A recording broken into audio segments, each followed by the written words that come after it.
every year. Without fail. The rains come. The streets flood. People die. Homes are destroyed. The government sends NADMO. Politicians make speeches. Of inconsistency. Promises are made. The digital drainage system is also on our list of priorities. And then the dry season comes.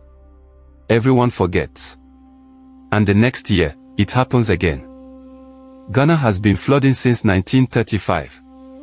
That is 90 years of the same crisis, on repeat, like a broken record that nobody has bothered to fix.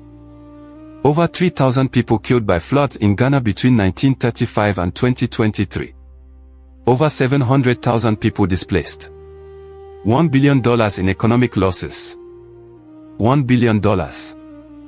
And we still flood every single rainy season. Today on Magma Decoded, we ask the question that nobody in government wants to answer.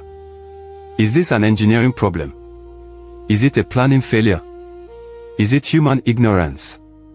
Or is it all three, wrapped in 90 years of political excuses? I'm Magma. Let's decode Ghana's flood crisis, from the very beginning. And if this is your first time on this channel, hit that subscribe button right now.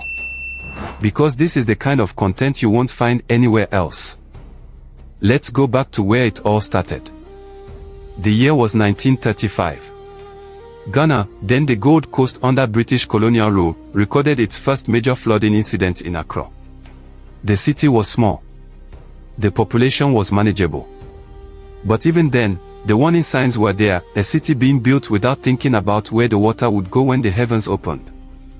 In 1959, Accra recorded its heaviest rainfall in years, a volume of 7.56 inches, nearly bringing normal life in the city to a standstill, with offices and shops closed and school children sent home. Then came independence in 1957. Kwame Nkrumah's government inherited a city that was already struggling. The focus in those early years was on building a nation, roads, schools, hospitals, the Akosombo Dam. Flood management was not at the top of the agenda. It should have been. Urban flooding has been a major issue in Accra since the early 1930s, with significant flood disasters recorded in 1955, 1960, 1963, 1973, 1986, 1991, 1995, 1999, 2001, 2002, 2010 and 2011. That is not a natural disaster. That is a policy failure. 12 major flood events in Accra alone, before we even get to the years after 2011. A disaster that repeats itself every 2 to 3 years is not a disaster anymore. It's a system. A broken, neglected system that we have chosen not to fix.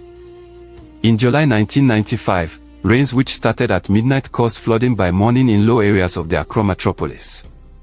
The flood not only affected commuters and vehicles but also the Ochimoto VRE substation, resulting in power cuts.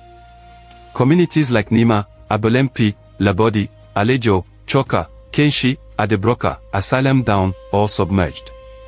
Floods that occurred in Accra in July 1995 had a return period of 50 years, meaning engineers calculated this scale of flooding should happen once every half-century. In 1999, floods swept through the Upper West, Upper East and Northern regions, as well as the northern parts of Brong Ahafo and Volta regions. 300,000 people were affected. 300,000 people. In a single flood event. In 1999. And we still haven't fixed the system.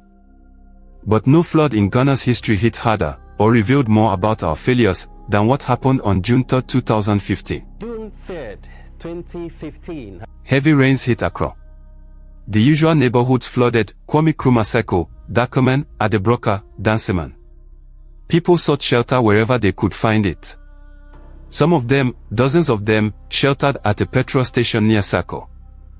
The flooding caused fuel from an underground storage tank to spill into the floodwaters.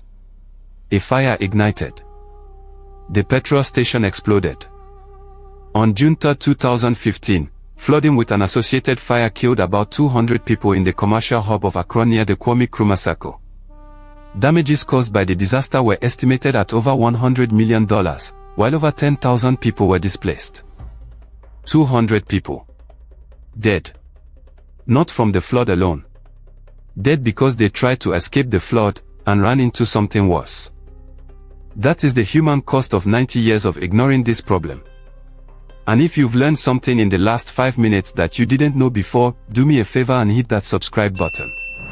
Because we're just getting started, and this story gets deeper. Now let's get into the real causes. Because every time flooding happens in Ghana, you hear the same excuse: it rained too much. And yes, Ghana gets heavy rainfall. That's true. But bro, it rains heavily in the Netherlands too. Rotterdam gets massive rainfall.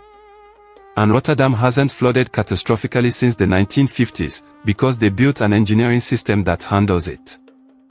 So rainfall is not the core problem. Let me break down the 3 actual causes.